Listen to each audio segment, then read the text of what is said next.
con noi un altro membro della giuria, sì. Lidia Ravera, scrittrice e giornalista torinese, autrice di numerose opere di successo, tra cui la collana Terzo Tempo, dedicata a romanzi che narrano storie di over 60 e della vita in terza età. Ha lavorato per il cinema, il teatro e la televisione. Benvenuta Lidia, grazie per essere con noi questa sera. Grazie a voi, è bello ritrovarsi tutti gli anni. Vero? A proposito di Terzo Tempo, che è una discussione che abbiamo avuto molto perché io continuavo a fare l'avvocato difensore degli anziani. Mi scocciava pure quello del delizioso Giovanni, che faceva fare una brutta figura a questo signore d'una certa, che cascava dalle nuvole e che si dimostrava insomma più arretrato del bambino. E io lì ho fatto una battaglia, ho detto no, ma no. Cioè ho fatto un po' la sindacalista dei vecchi, lo confesso.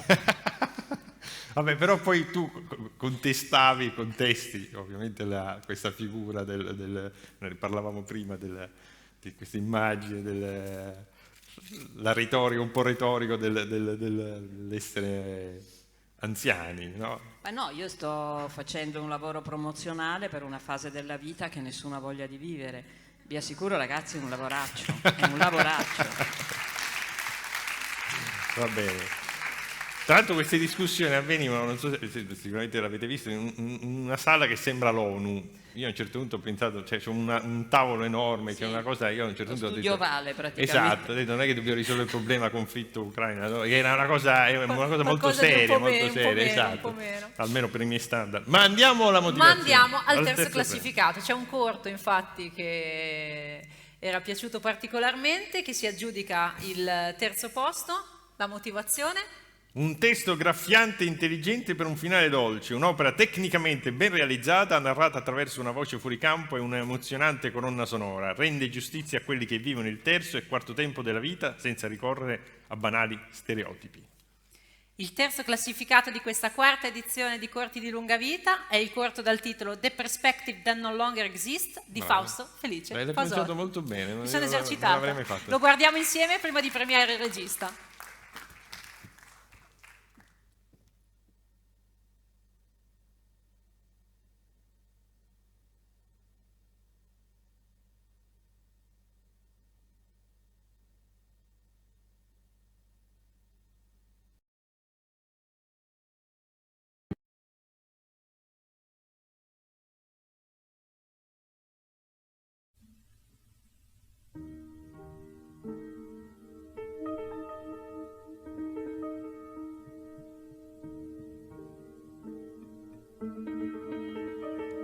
The story begins where the others usually end.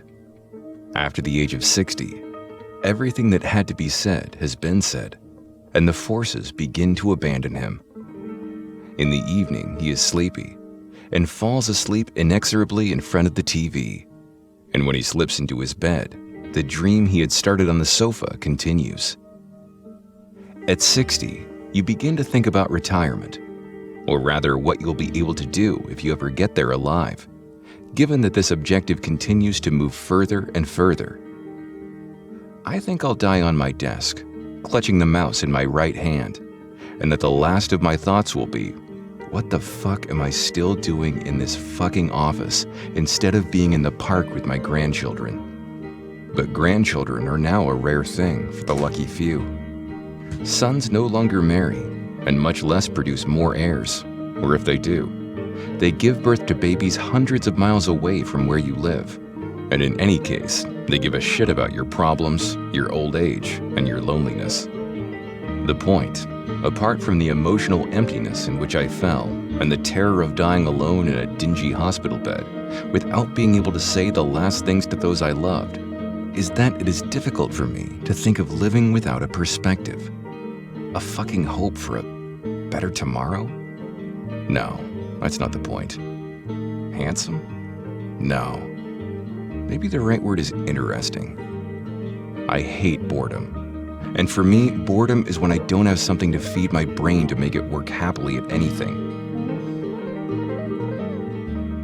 I don't give a damn about traveling the world, going to museums, restaurants, or whores. What I love is mentally masturbating. Give me a fucking problem, and you'll have made me happy. The fact is that life, on the other hand, always gives you boring, if not painful, problems. And in any case, it's always a pain in the ass, not funny at all.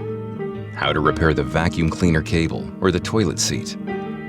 Never that they suddenly call you and say, "Listen, mister, the world is in danger, we need help, and only you can find a brilliant solution to the problem." Things turn out like this. Normally, it's just about shoveling shit. And then one, in order to survive, the problems, the fun, exciting ones, learn to create them by oneself. Over the past 30 or 40 years, I've invented and created everything from new book formats to super efficient bicycles, to all-in-one furniture, to new socioeconomic systems. But I've also written dozens of books and dozens of pieces of music. I imagine still unexpressed forms of art. None of these things have seen the light of day, or if they did, it happened at the hands of others. Other things, the less imaginative and exciting, I did. Some have succeeded, others have failed miserably. But in any case, all these mental masturbations have allowed me to live well to this day.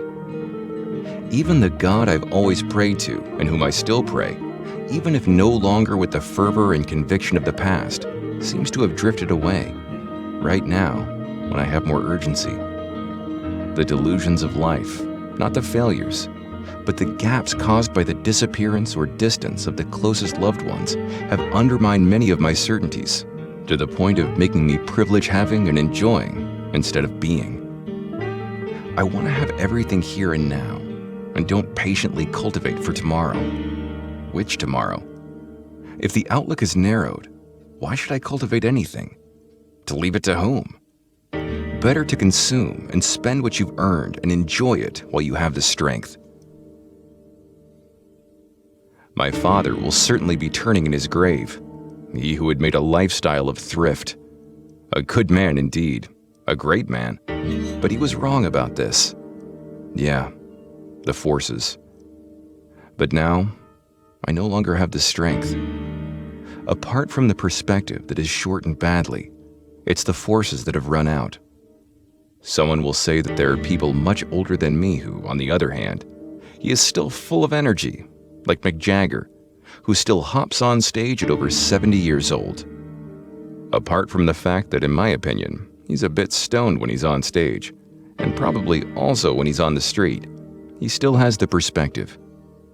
Being the leader of the most famous rock and roll band in the world gives a lot of perspective, even if you've been singing the same songs for 50 years. Fuck. But I don't find that fucking perspective anymore.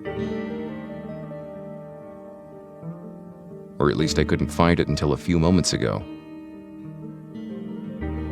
Then my wife hugged me, and I found, indeed found again, the perspective.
Questo era il terzo classificato di questa edizione di Corti di lunga vita. Il corto si chiama The Perspective That No Longer Exists di Fausto Felice Pasotti, che invito sul palco per la consegna del premio.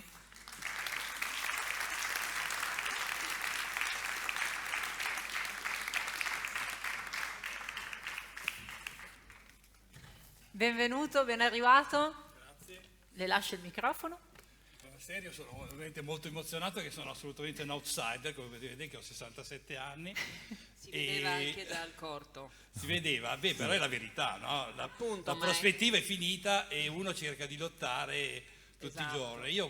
La cosa che volevo solo segnalare, perché purtroppo nello scritto iniziale non si capisce, che io ho composto queste musiche 44 anni fa, quando ero un ragazzino, e ho composto questo testo 3 o 4 anni fa, è l'inizio di un romanzo che sto ancora finendo, chissà mai se finirò, e poi cogliendo l'occasione di questo concorso ho messo tutte queste cose assieme e ho generato questa piccola opera e vi ringrazio molto del premio perché ovviamente mi inorgoglisce tantissimo. Grazie davvero tanto. Ecco il premio. Ecco il premio, lo consegna Lidia Ravera. Eccolo qua. Mi prenoto per la quarta di copertina del romanzo. Grazie a tutti. Grazie mille, a grazie. Fausto Felice Pasotti, grazie a Lidia Ravera.